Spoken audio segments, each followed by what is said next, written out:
Alors, bienvenue sur cette vidéo. Alors voilà, bon, pour les internautes, je vous présente ma copine, ma chère Étendre. Bon, je voulais savoir après ce que tu penses du coronavirus et de cette peur, de cette panique qu'il y a actuellement en France, c'est dans d'autres pays, mais en France, et quand nous habitons nous-mêmes en France. Quel est ton avis sur les prochaines semaines? Qu'est-ce qui va se passer? Quarantaine, confinage ou chaos total. Chaos total. Oui. Ça, les gens sont dans les magasins, ils auraient dû faire leur réserve avant et pas acheter n'importe quoi. Comme du PQ. Comme du PQ, oui, c'est pas vital, ça se mange pas. Enfin, bon, c'est vrai. Enfin, ça dépend après quel passage. Oui, oui. Et donc, ouais, bon, le chaos total. Est-ce que tu y crois profondément? Le jour où les magasins n'auront plus rien, qu'ils n'auront plus de livraison, ils seront obligés de fermer. Bah, ça, de toute façon, donc les gens vont essayer de piller les magasins alors qu'il n'y aura plus rien. Et bon, ça c'est le début du chaos. C'est ça. Je pense que ça c'est dans combien de temps? Dans 1, 2 semaines, 4 vu semaines. comment ça évolue en 24 heures, je dirais d'ici une semaine et demie, ça peut. Et le fait qu'en Chine ça s'améliore? S'améliore. Est-ce qu'on peut espérer peut-être une amélioration? Je pense pas, parce que la Chine avait d'autres moyens, ils ont mis d'autres choses en pratique que la France ne fait pas. Et puis bon, le virus là-bas est quand même depuis le mois de décembre en 2019. On dit que là ça fait un mois et demi quand même c'est venu. Mais en France c'est quand même récent, et en 24 heures il y a 350 cas en plus. Ce qui est quand même étonnant, mais je pense que c'est exagéré. Je crois que c'est vraiment les gens qui ont un petit bobo, ça y est, j'ai le corona, alors que ça peut être un simple refroidissement, mais ils s'imaginent tout de suite le pire. Après, c'est vrai qu'on n'a pas forcément...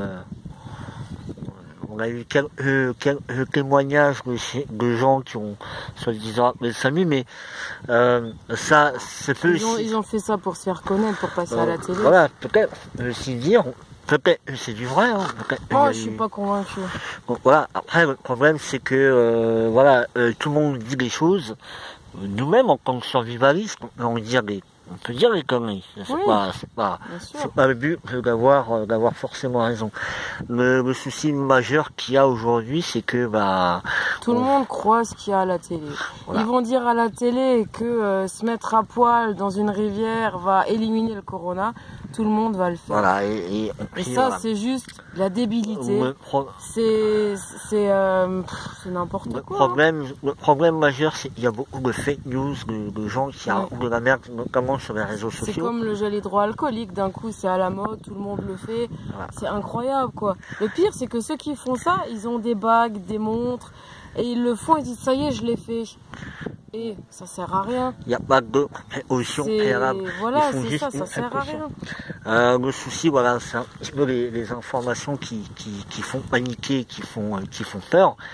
Mais après, effectivement, Corona, on peut parler des autres pandémies qu'il y a eu ces dernières décennies, ces dernières centaines d'années, ces derniers siècles. Ils en ont pas autant parlé, et comme par hasard, après, il y a certaines lois qui devaient sortir, et d'un coup, il y a le Corona. 49.3 Corona. Voilà, tout s'écroule, donc ils vont faire passer des lois, et les Français, cons comme ils sont, et c'est le cas, ils vont pas les voir, et ça sera, ah bah mince, on l'a pas vu, et ça sera trop tard. Le problème, c'est la désinformation, le fait que toute personne ne cherche réellement ces informations, font en sorte de croire où ce qui vient de la télé, les médias, et on s'aperçoit que personne, et pourtant tout le monde va faire ses propres recherches, notamment avec le téléphone portable, aller sur Google, rechercher un peu plus loin les informations. Donc voilà. Si jamais on se prend, il n'y a pas de chaos d'ici quelques semaines, qu'est-ce qui pourrait servir pour les gens, c'est-à-dire comme des préparer au pire, à chaque fois, revenir au fait maison, au naturel, à l'ancestral. Voilà, à l'ancestral, faire ses propres conserves, avoir un jardin, partager, faire des échanges. Avoir du lien social, faire du troc. Voilà, faire du troc. Et pas, dès qu'il manque quelque chose, courir au magasin, enrichir le système. Oui, il faut sortir du système. Cette machine infernale qui va tous nous faire crever en plus. Et ça, c'est sûr. Et donc, voilà. Regardez cette belle vue que nous avons. Voilà, donc la vie nous promet d'être belle, mais bon, voilà. Le pouvoir de revenir en arrière, pour beaucoup de gens, c'est fini, c'est pas possible. Et pourtant, il y a quand même des gens qui arrivent à revenir en arrière. Mais évidemment, faut le vouloir et sortir de sa zone de confort. Exactement. Et qui, pour ça, la plupart des gens, la plupart du monde préfère la facilité. Voilà, préfère la facilité, sauf que c'est la facilité qui nous tue. Voilà, les raccourcis qui nous rendent malades. Voilà. Et voilà, revenir à l'ancestral. Nous ici, c'est sorti, c'est rechercher de l'ail des ours.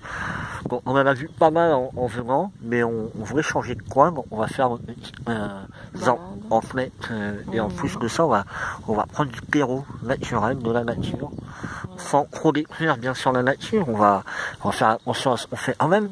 Mais on voilà. va tester la différence entre le terreau qu'on peut trouver dans les commerces et le terreau qui a vraiment la biodiversité qu'on peut trouver dans une forêt, pour voir si ça pousse mieux ou si ça a des avantages, des inconvénients aussi. Ou des inconvénients, oui, tout à fait. Et pour simplement rappeler, la nature nous donne absolument tout.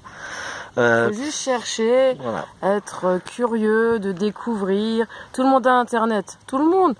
Regardez les plantes comestibles, comment on fait certains baumes, certains onguents, des huiles essentielles. Pas besoin de courir en pharmacie, Doliprane et ce genre de conneries. Je dis pas que ça aide pas, mais à force, ça nous rend malades. C'est un mal pour un bien. Voilà. Et à force d'en prendre de trop, des problèmes de foie, des problèmes d'autres genres. Il faut savoir que tout ce qui est médicaments, c'est bon pour un truc et c'est pas bon pour autre chose. Tôt ou tard, ça va détruire certains anticorps. Après, les plantes médicinales, alors évidemment, on n'a pas de plantes médicinales pour guérir le cancer ou le sida, mais pour des blessures légères, des choses à guérir par voie naturelle, enfin par infusion, problème de foie ou de respiration, les machins là, on utilise pour enlever le machin. Après, les médicaments sont faits à base de vent, entre guillemets, mais il y a trop de conservateurs, d'agents.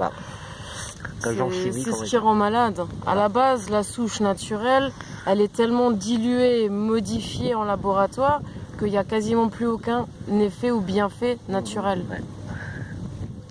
Bon, voilà.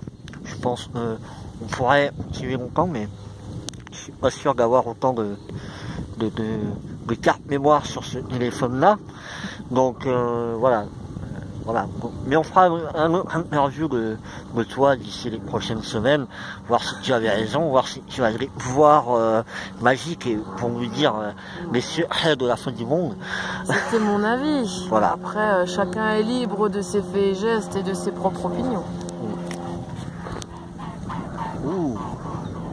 Voilà mes amis, j'espère que cette petite vidéo vous aura plu.